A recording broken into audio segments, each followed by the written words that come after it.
Everyone, and welcome to This Explainer. Today, we're tackling something that frankly sits in the back of almost everyone's mind: money anxiety.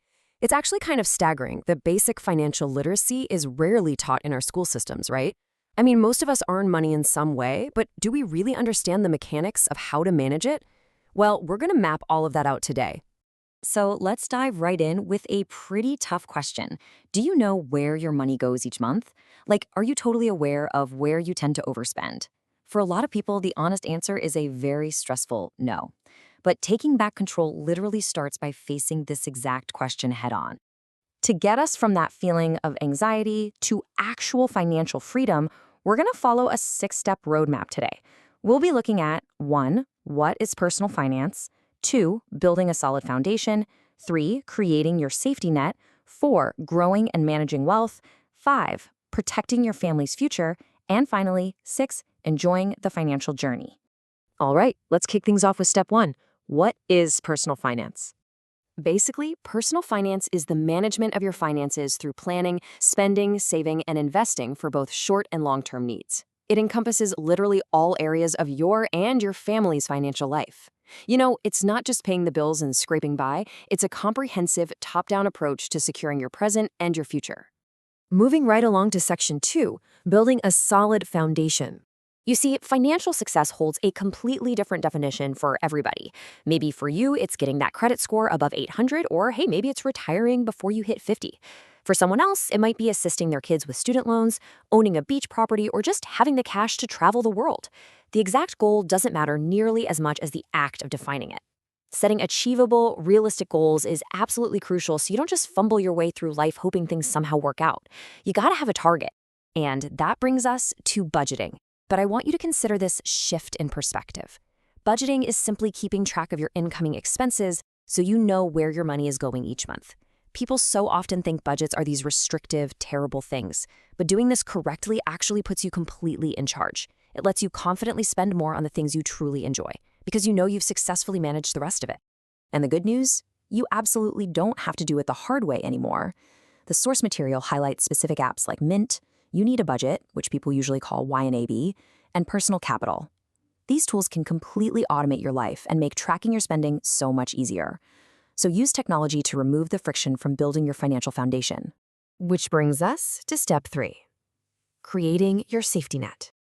We really have to start with this core philosophy: pay yourself first. Before any of that fun discretionary spending happens, ensure money is set aside for unforeseen needs. We're talking about sudden medical bills or major car repairs. You know, the realities of life that can entirely derail you if you aren't prepared. So what's the magic number? Well, the specific target you should aim for is 20%. This is the hard metric financial experts advise saving from your pay. The ultimate goal here is to eventually build up an optimal 3 to 6 month safety net of living expenditures. Now, it might take months or even years to hit that number, and that is totally okay. Just keep allocating what you can toward that 20% goal. Now, while you're building that net, we have to look really critically at debt. We need to clearly contrast these two types. On one side, we have asset-building debt. Think taking out a mortgage to buy property, something that actually holds or grows in value over time. On the other side is consumer debt, which is used for cars, tech gadgets, new appliances, things like that. You want to be extremely cautious against obligating yourself to these consumer items that don't build assets. Don't let lifestyle creep trap you in consumer debt. All right, let's step it up a notch for section 4, growing and managing wealth. At its core, investing is simply acquiring assets projected to create a rate of return. Basically, you get back more than you put in. But the most absolutely crucial factor here is knowing your personal risk tolerance. Because investments carry risk, this is often one of the most challenging aspects of personal finance. There are massive disparities in risk and reward out there, which is exactly why so many people seek professional assistance for this specific step. Next up is credit. Look, credit cards offer incredible rewards and points, but they require strict rules of engagement so you avoid falling into financial traps. Rule 1, pay off your entire bill every single month. Rule 2, keep your account balances below 30% of your total available credit. Rule 3, never use cards to their absolute maximum limits. And Rule 4, always pay on time. Trust me, missing a payment is the fastest possible way to destroy your creditworthiness. And here is a blunt truth from our source material. If you are honest with yourself and you know credit cards are going to get you into trouble, cut them up and use a debit card. Managing money wisely is not about your ego. It's entirely about doing what you practically must do to reach your goals. No shame in it whatsoever. Moving into Section 5, protecting your family's future. Look, we will all pass away one day. That's just a fact of life. But walking through this necessary protection checklist ensures your desires are carried out and your family is safe. You need to create a will. Depending on your specific needs, you might want to set up trusts to protect your estate's assets. And you absolutely must review your insurance policies regularly: car, home, life, disability, and long-term care insurance, especially whenever you hit big milestones in life. It's definitely tough to think about, I know, but it really is the ultimate act of caring for your family. And finally, we've reached Section 6, enjoying the financial journey. This entire pursuit of financial stability, it's a marathon. It's going to span decades of your life. It involves a whole lot of discipline, and quite frankly, it can be really tiring. That is exactly why you must remember to treat yourself. Enjoying the fruits of your labor with a vacation, a special purchase, or even just a really nice night out gives you a taste of that ultimate financial freedom.